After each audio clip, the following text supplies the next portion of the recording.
Eccoci ancora al parcheggio di via Garibotti a Santa Margherita Ligure.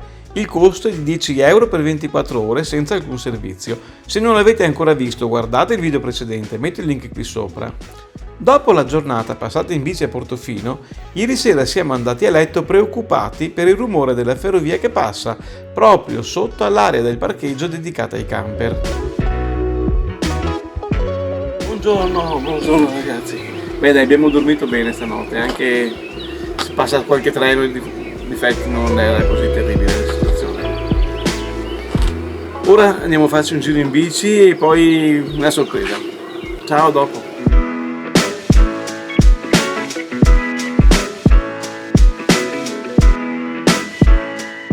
Sì, avete capito bene, andiamo con le bici a Boccadassi di Genova e poi a Bogliasco. O meglio, e questa è la sorpresa, ci andiamo in treno con le bici al seguito. Abbiamo deciso di arrivare in treno sino alla stazione di Genova Nervi per poter poi seguire la bellissima camminata a picco sul mare che costeggia tutto il centro di Nervi.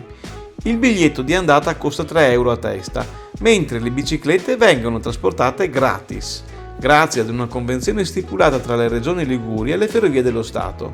Complimenti, così si fa, che lo prendono ad esempio anche le altre regioni. Dove andiamo? A Nervi.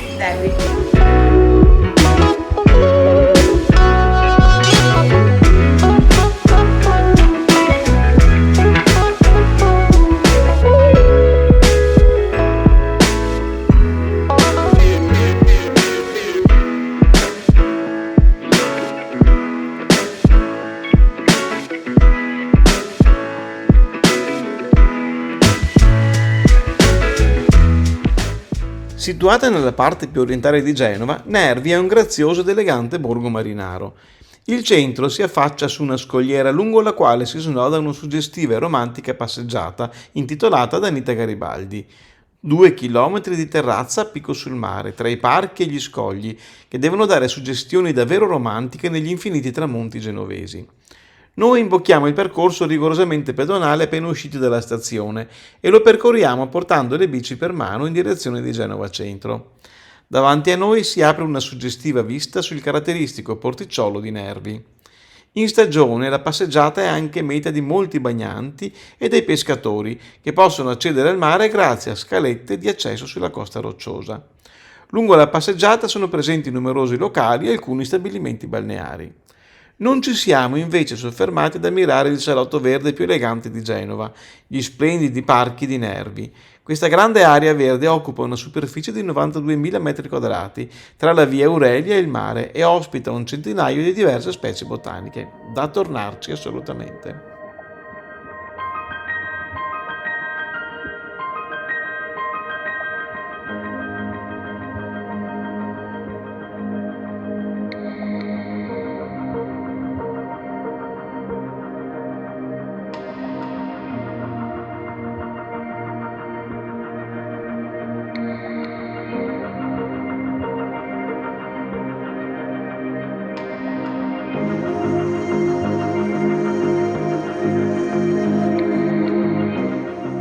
Arrivati al porticciolo di Nervi, la passeggiata termina e da lì inforchiamo le bici seguendo la strada costiera in direzione del centro di Genova. Su questo tratto non ci sono piste ciclabili e la strada è abbastanza trafficata.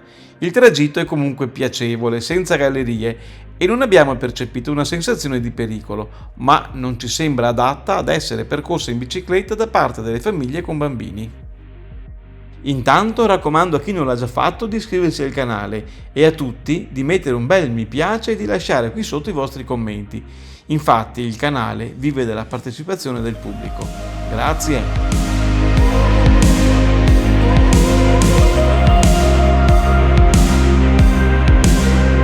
Dopo la lunga discesa fino al mare raggiungiamo il borgo di Boccadasse, compreso nel quartiere genovese di Albaro. Vedere all'improvviso questa manciata di case colorate sospese sul mare è una sorpresa che uno non si immagina.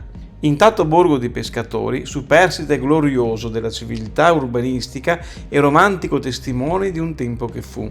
E osservandolo nella sua pace si capisce bene la poesia di Edoardo Firpo. O Boccadasse, quando a te si scende, uscendo dal subbuglio della città, si ha l'impressione di ritornare nella culla o di cadere fra le braccia di una madre. Pare che si sciolga un po' l'ansia della vita, sentendo come lì si siano fermate nella bella intimità della marina l'antica pace e la tua tranquillità. Leghiamo le bici in un angolo appartato e ci sistemiamo nella bellissima spiaggetta circondata da 100 case colorate e che si affaccia su uno splendido golfo pieno di luce.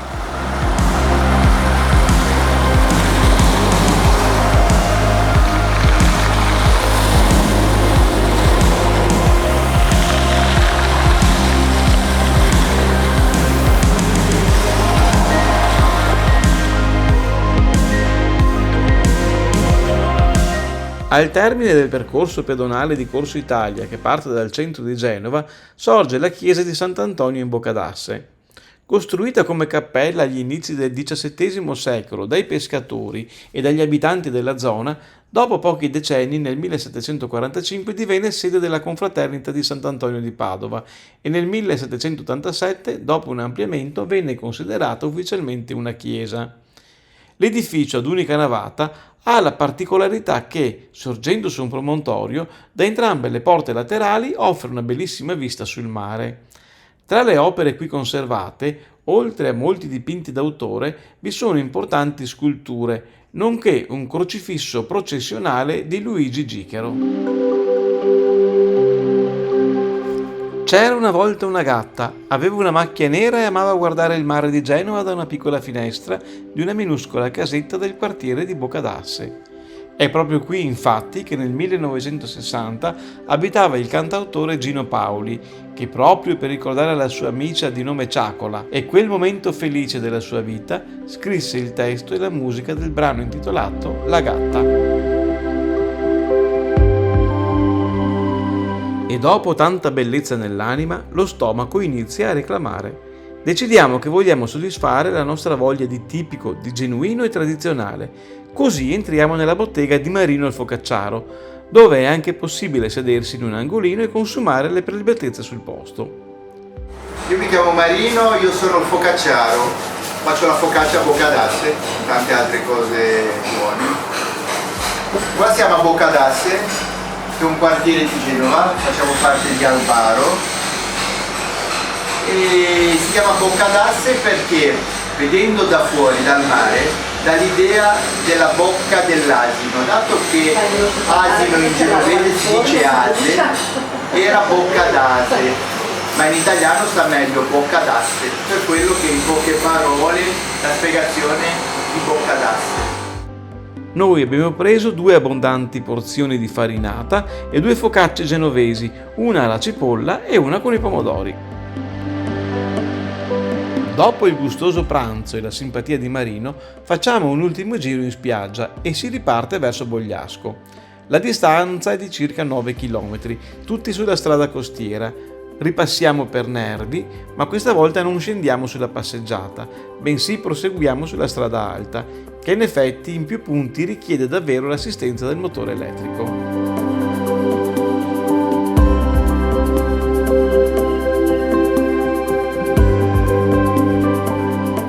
Arrivati a Bogliasco, leghiamo le bici su una terrazza con la vista sulla collina e sull'antico ponte romano e proprio sopra la spiaggia di sabbia.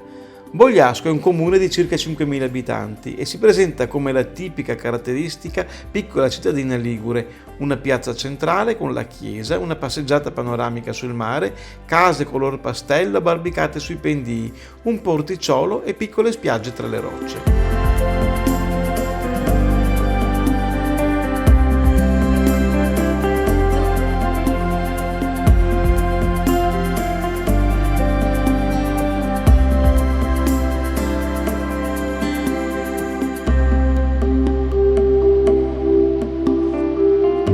La storia di Bogliasco risale all'epoca romana e infatti un ponte medievale costruito sulle rovine di uno romano collega tutt'oggi le 2 rive del piccolo fiume Bogliasco proprio sul punto dove sbocca il mare.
La parrocchiale di Bogliasco è intitolata alla Natività di Maria Santissima e sorge con le sue piccole dimensioni su una terrazza a fronte mare poco sopra quella dove prima avevamo legato le biciclette. Entrando in chiesa però restiamo letteralmente a bocca spalancata. Si svela infatti ai nostri occhi un favoloso scrigno d'arte.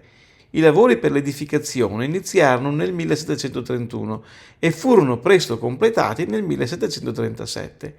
Oggi la chiesa ospita opere di notevole valore culturale, come il crocifisso di Anton Maria Maragliano, che fu danneggiato da un folle e restaurato nel 2004. Say a prayer and he takes me there, home to the Father's house.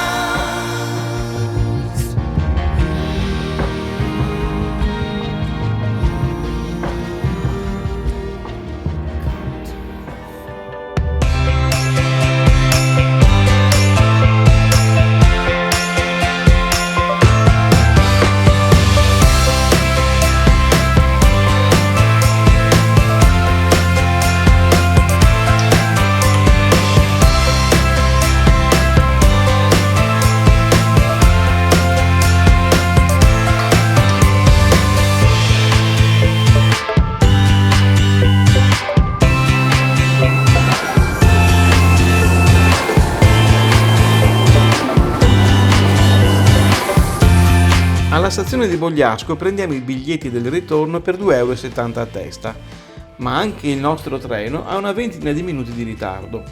Quando finalmente arriva, la carrozza si presenta fresca, pulita, comoda e con le postazioni per lo stallo delle bici dotate di presa di ricarica. Cosa chiedere di più, visto che viaggiano gratis?